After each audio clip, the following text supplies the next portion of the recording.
Supreme court का बड़ा फैसला आया है। SC ST रिजर्वेशन में अब सब कैटेगरी बन सकेंगी। कोटा के अंदर कोटा को सुप्रीम कोर्ट ने मंजूरी दी है। 2004 के फैसले को पलट दिया गया है। हम इस मसले पर बात करेंगे JDU कोटे के मंत्री और पार्टी के वरिष्ठ नेता मदन सहनी जी से। ये जो फैसला आया है सर, कोटा के अंदर कोटा को मंजूरी दी गई है, कैसे देखते हैं? ये सर्वोच्च न्यायालय का फैसला हुआ है तो इसका हम लोग स्वागत करते हैं, लेकिन हम लोग तो इंतज़ार उस दिन का कर रहे हैं जब सितंबर में सुप्रीम कोर्ट के द्वारा बिहार के मसले पर जो जातीय आधारित गणना हुई थी और उसके बाद जो आरक्षण का दायरा बढ़ाया गया SC ST के लिए, EBC के लिए और पिछड़ा वर्ग के लिए, उस मसले पर जो उच्च न्यायालय में रद्द किया गया है तो सुप्रीम कोर्ट इस पर सुनवाई विस्तार से करेगी सितंबर में। हम लोग उसका इंतज़ार कर रहे हैं और मुख्यमंत्री जी जातीय गणना के बाद अगर आरक्षण का दायरा बढ़ाए हैं तो उस जाति का विभिन्न जो वर्ग है उसका आकलन करने के बाद बढ़ाए हैं कि किसको बढ़ना चाहिए कितना, और जातीय जो है प्रतिशत के आधार पर।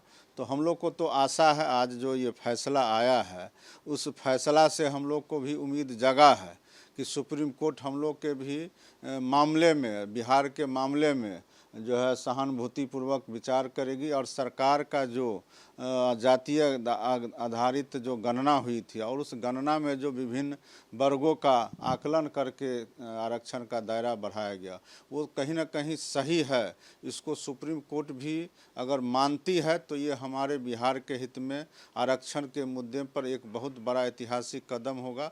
हम लोग आशा लगाए हुए हैं जो आज फैसला आया है उसी तरह जो है सुप्रीम कोर्ट अगर हम लोग के भी मामले में अगर ये फैसला करती है तो इसका हम लोग बहुत बहुत स्वागत करेंगे, उनका आभार जताएंगे।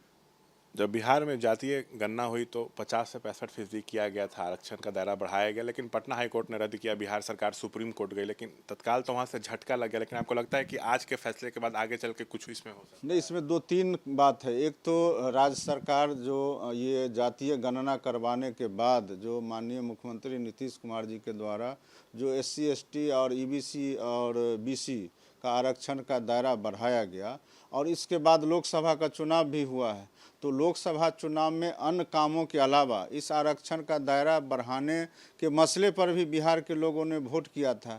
आज भले ही विपक्ष के लोग जो है राष्ट्रीय स्तर पर जो है इसका जातीय गणना करवाने की बात कर रही है, लेकिन बिहार में तो उनका कोई भी आदमी इस मुद्दे पर बोलने के लिए तैयार नहीं है। तो हम लोग तो उस दिन का इंतज़ार कर रहे हैं जिस दिन 2 मांग है। एक तो सुप्रीम कोर्ट में मामला गया है तो सहानुभूतिपूर्वक विचार करे राज्य सरकार के द्वारा जो इस मसले पर कोर्ट में अपना अर्जी दी है, और दूसरा हम लोग को भारत सरकार से भी हम लोग को उम्मीद है और हम लोग मांग करते हैं कि मुख्यमंत्री जी ने उसी समय 9वीं अनुसूची में डालने के लिए उन्होंने अनुरोध किया था और भारत सरकार को भेजा भी था। अब तो सरकार बन गई है, दोनों जगह हम लोग का सरकार है, तो हम लोग को तो विशेष उम्मीद है कि हम लोग का इस मसले पर जो आरक्षण का दायरा बढ़ा है उसमें माननीय प्रधानमंत्री जी स्वयं इसमें संज्ञान ले और इसको 9वीं अनुसूची में डाले। जो मुद्दे को आप उठा रहे हैं और जो केंद्र सरकार से मांग कर रहे हैं, इसी पर RJD आप लोग को घेर रही है, JDU को, कि केंद्र में नीतीश के दम पर NDA सरकार चल रही है, तभी नीतीश जो है इसको संविधान की 9वीं अनुसूची में जो आरक्षण का कोटा बढ़ा है उसको नहीं डलवा पा रहे हैं। सो RSS BJP आरक्षण विरोधी है और वही संस्कार नीतीश में आ गया। इसमें देखिए ये RJD का इसमें कहीं कोई रोल नहीं है। RJD से हम लोग क्या उम्मीद कर सकते हैं? पहले भी 15 साल सरकार में रही, केंद्र में भी उनके समर्थन से सरकार रहा UPA का, उस समय भी उन लोगों ने कोई भी काम नहीं किया।